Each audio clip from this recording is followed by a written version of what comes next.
Yeah, yeah, yeah,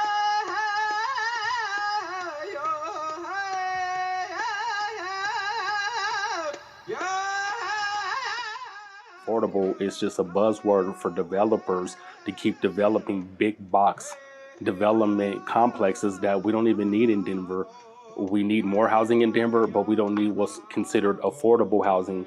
We have almost 20,000 empty so-called affordable housing units in the metro area, but we got almost 10,000 people living on our streets.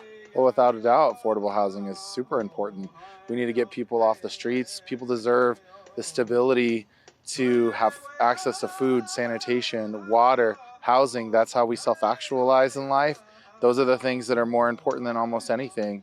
You know, before I was in politics, I was a teacher. We learned so much about psychology. You have to be able to self-actualize. We have to get people into housing. But affordable housing means different things for different people. What is affordable to you in the budget that you have, for the job that you have? And how do we make sure that people aren't overpaying for housing, which seems to be happening to everyone? You know, I paid $395 for my first bedroom apartment when I was 18 years old in Capitol Hill, 2 blocks from Cheeseman Park. Nowadays, that'd be $2,000. What's really changed in 20 years? Not that much.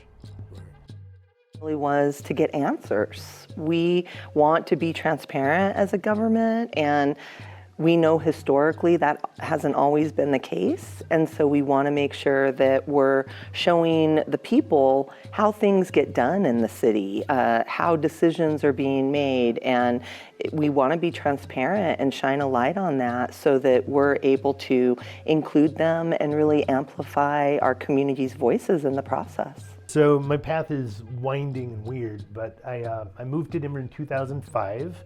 I was living in Chicago before that, working on a big film project out there, and moved to Denver with the idea that this was a place I could get a job. I got a job with a TV station doing documentary acquisition, actually, and it was paying off a movie I had finished in Chicago, and basically moved here and was like blown away by the affordability of housing, relative affordability of housing. So I had a giant 2-bedroom in Capitol Hill for $750. I could not afford furniture to fill it, so I left that, and I think the next place was $395, and that was like a garden level apartment across from where the Whole Foods is now. In Capitol Hill, lived there. It was just wildly affordable. The good old days. The good old days, and I had a job that paid, you know, about the same as I was making a decade later when I went over to Westward. So, you know, eventually I moved into an apartment in Clayton, or not an apartment, it was a basement of a house. Lived there again for like under $500. 1 bedroom, it was great.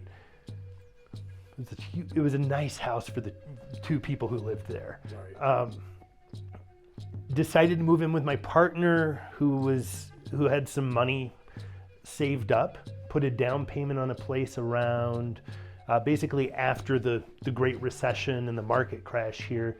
We got what was then a 2-bedroom house in Northeast Park Hill for $120,000, and we put $10,000 of work into it, so $130,000. So let's just, talk plainly. How did we get here?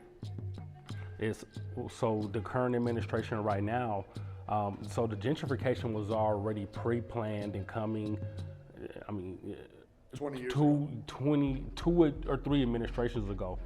But this current administration really locked it in with implementing the urban camping ban, which stemmed from them doing that to occupy Wall Street and occupy Denver.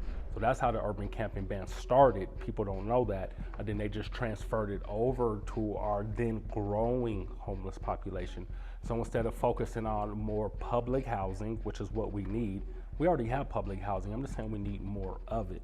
Instead of focusing on municipal owned housing, which is owned by the people, we started focusing on doing urban camping bans, letting developers push out people who needed housing so they could build big box development, condominiums and apartments that people can't afford. And not only did we have an urban camping ban instituted on Denver, but we had a lot of rising crime in some of the historical black and brown neighborhoods, which also started pushing people out, because who wants their 16-year-old son or daughter to get shot or killed? You're living in poverty and you can't even afford your rent. So all of those factors lent to us having this housing crisis. Now it raised rent prices, and the people who live in Denver can't afford it. Now, So we've watched, what I think people describe aptly in that neighborhood as gentrification hit the neighborhood. Still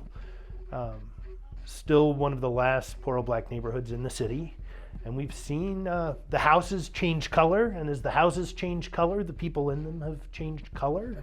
And the way my kid puts it is there is a generation of new whites in the neighborhood. I don't know how fair that is. But there's a difference. There's a difference in kind of the character of the neighborhood that's really tragic. Public housing that's controlled by the people, right? It is controlled by the government, and we have housing. Denver Housing Authority is an example of this, right? Where people can live in, the manager of their property is some either connected to the government or quasi-government. That's public housing. When you talk about affordable housing and apartment buildings, that means that there is a covenant on their deed that they have to have income restricted housing for people, and it can be different amounts. So it could be the average median income. You might have heard of this before, AMI, right? Something like $70,000 for a family of two, of at least two people plus children. There are a lot of people in Denver who are making a lot less than that. And so you go backwards to 80% AMI. Now you're starting to talk about teachers, firefighters, other people in our communities, all the way down to lower than that, 60% AMI or lower. And that's where we're really seeing not enough housing being constructed.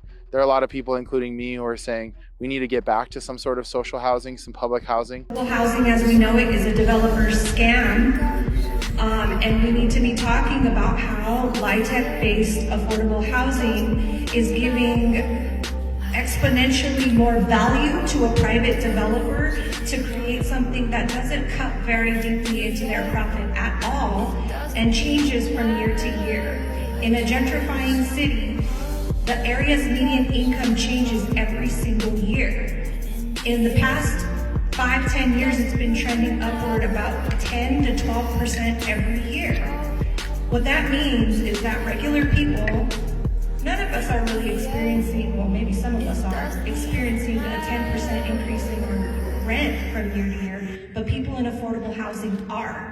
We need to change the way we do affordable housing, and I think the biggest place we need to make that change is amending PHA, which was the biggest mistake we've made in a generation, by allowing developers off the hook with 10% affordability at those brackets of AMI. Yeah, really, we need to take a different look at how we're addressing housing in our city. We need to expedite those affordable housing projects so that we're not just creating shelter for people who are experiencing homelessness, but really creating long-term sustainable housing. And that means you have a lease.